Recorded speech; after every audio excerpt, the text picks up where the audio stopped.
Baik, bismillahirrahmanirrahim. Assalamualaikum warahmatullahi wabarakatuh.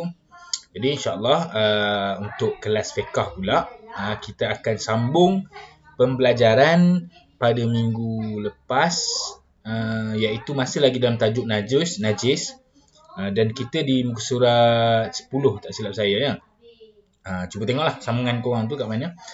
Kita nak sambung kepada najis mutawasitah. Ya, najis mutawasitah yang kita belajar pada minggu lepas, iaitu baru kita tengok najasatu hukmiyah.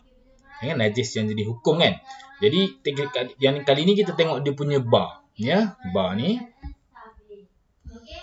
Okey, bar. Kita akan masuk kepada najasatu ainiyah. Najasatu ainiyah. Apa itu najasatu ainiyah? Najasatu ainiyah bermaksud najis ainiyah. Bahasa Melayu pun kita panggil najis ainiyah. Ataupun kita boleh sebut najis yang kelihatan. Najis yang kelihatan. Ain maksudnya mata. Mata ni benda yang boleh nampak, kelihatan. Baik. Jadi kita tengok maksud kepada najis ainiyah ya. Wahya allati laha dia kata apa? Dan ianya najis yang laha ya, ada padanya. Laha ni ada padanya. Okey. Maksudnya dekat sini dia kata najis yang ada padanya ataupun ada perkara berikut pada najis ini, iaitu apa dia? Launun au rihun au ta'mun. Adanya launun, rihun dan ta'mun. Apa itu launun, rihun, ta'mun? Perkataan ni biasa kita dengar. Dalam fiqh kita akan dengar launun, rihun, ta'mun, iaitu warna atau bau atau rasa. Okey. Itu dipanggil najis ainiyah. Najis yang kita boleh nampak. Kita boleh nampak warna. Warna tu kita nampak lah. Kita boleh bau. Ada bau-bau kan. Au ta'mun, ataupun kita boleh pegang. Rasa tu ada. Oh, ada benda. Gitu kan. Macam pegang tek lembu. Apa rasa pegang tek lembu? Rasa panas gitu kan. Gitulah. Itu dipanggil najis ainiyah. Okey, kemudian kita tengok sababu tasmiyati bil ainiyah. Sababu tasmiyati bil ainiyah. Sebab dinamakan dengan ainiyah. Jadi kenapa najis ni kita namakan, bukan kita, ulama letak namanya najis ainiyah. Kerana apa dia letak sini? Li baqa'i ainin najasati fiha. Li baqa'i aini. Kerana adanya ain najis. Kerana adanya ain najis tadi. Fiha, padanya. Pada najis tersebut ada ain najis. Ain najis ni jadi apa? Warna dia tu lah. Warna, bau atau rasa. Sama ada tu lah. Ada yang dia nampak warna, ada bau. Dia tak ada bau tapi ada rasa, pegang-pegang rasa kan. Itu. Ada yang warna tak nampak dah, cuma tinggal bau je. Kadang-kadang air kencing tu kan, atas lantai tu buat tak nampak pun warna, ada warna air kencing. Tapi bau kita tahu. Kita pegang lantai tu kita tahu. Gitu, basah-basah gitu. Okey. Baik. Seterusnya kita tengok kaifiyatu izalatiha. Jadi cara-cara kita nak membersihkannya. Kaedah nak menyingkirkan najis tersebut, kaedah untuk membersihkan najis tersebut. Okay, bagaimana? Kita kena ghasluha bil ma'. Basuh dengan air. Ghasluha bil ma'i. Basuhlah dengan air. Hatta, basuh pula ada syarat dia pula. Hatta nuzula awsafuha. Sehingga turunnya sifat-sifatnya. Hatta nuzula. Hingga turunnya. Maksudnya sehingga hilang. Awsafuha. Sifat-sifatnya. Apa sifat-sifat dia tadi? Al-launu, au-rihu, au-ta'mu. 3 benda tadilah. Warna, bau, rasa. Contoh, adik koma bukan adik saya. Adik koma kencing atas lantai. Kita nampak lah atas lantai tu warna kuning sikit. Tak ada bau air kencing tu. Kemudian kalau pegang, rasalah basah. Dan rasa menyesal lah. Pergi pegang air kencing tu apa. Okey. Jadi, maka kita ambil air, basuh. Basuh macam mana sehingga hilanglah 3 benda ni. Warna kuning tadi tak nampak dah.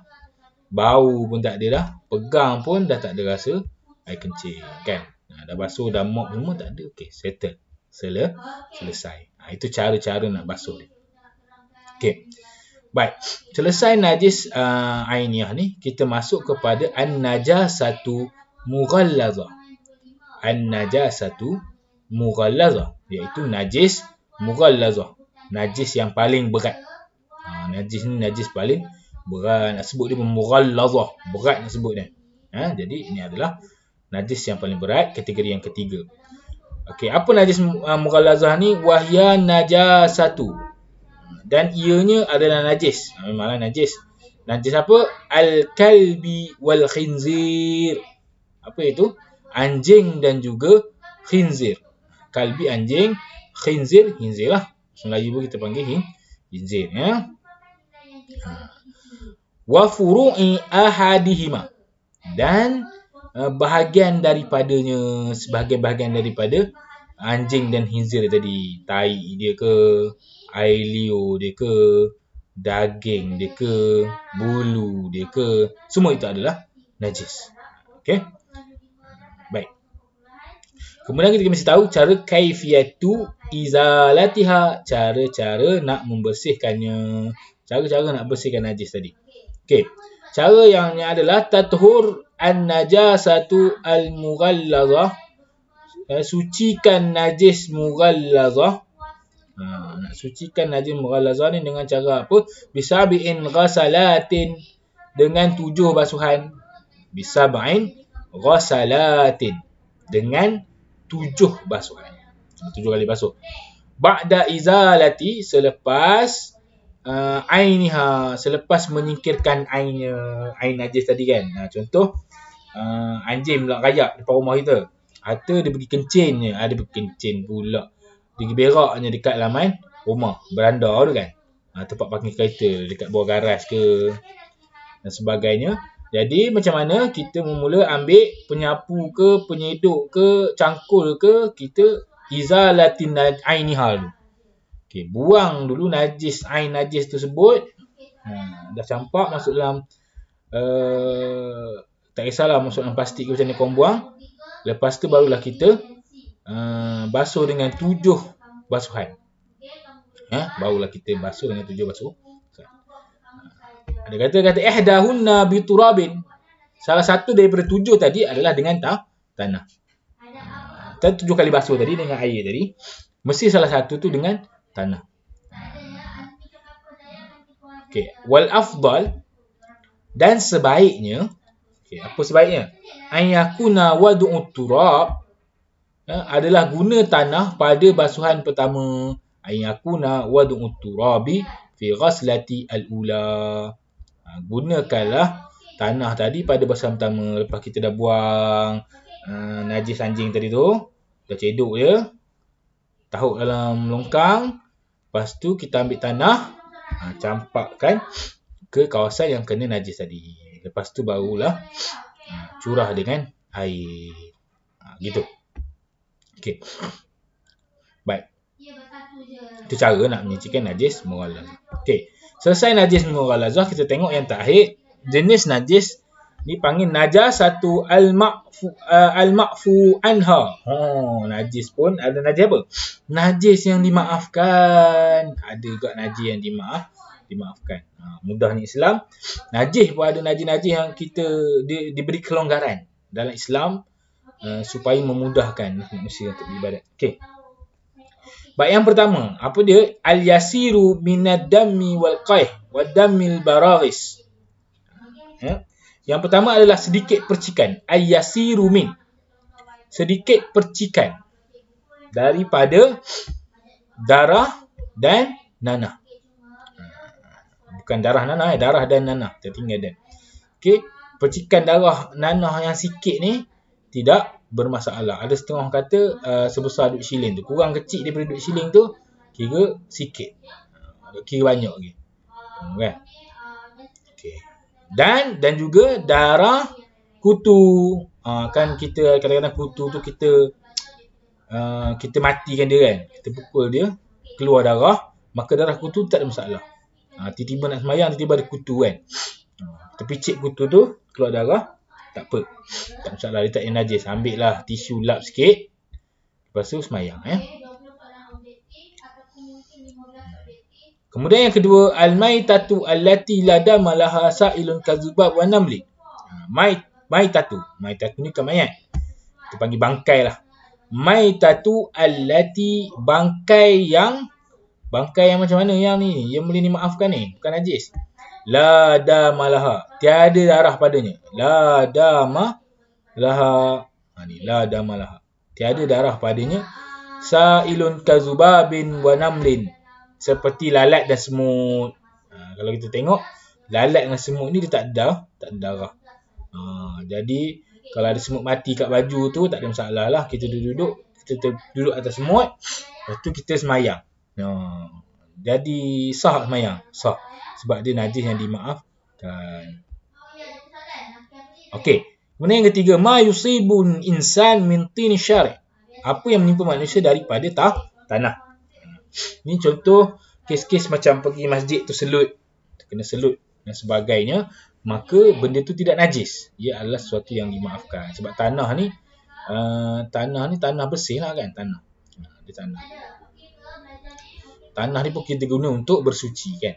Contoh kita nak tadilah najis mughallazah ni. Okey, yang keempat, famu tifli al-mutanajjisi bil qai' iza akhadha sadiya ummihi. Apa yang berlaku adalah mulut bayi yang najis.